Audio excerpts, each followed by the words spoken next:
Joe Biden alobi etumbu ya mibu tukumi bale na ndambo ekatelami policier Derek Chauvin pona liwali ya moindo George Floyd ezali sembo liwali ya George Floyd le 25 mai 2020 na bovandeli na kingo epesaki kanda pe memaki milulu mya botelemeli na mokili mobimba.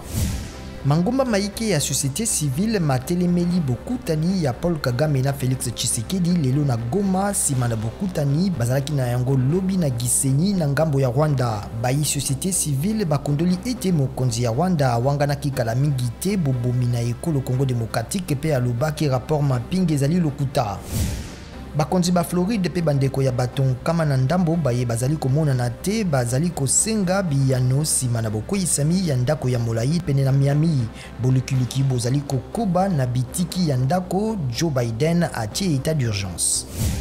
Ba officier baike ya mampingama ekolo Congo démocratique bazali koyanola na bofundami na kovimbisa motango ya basoda na bango pona kozwa mosolo. Président Félix Tshisekedi alobelaki mayu ya yango poso muleki na Bunia.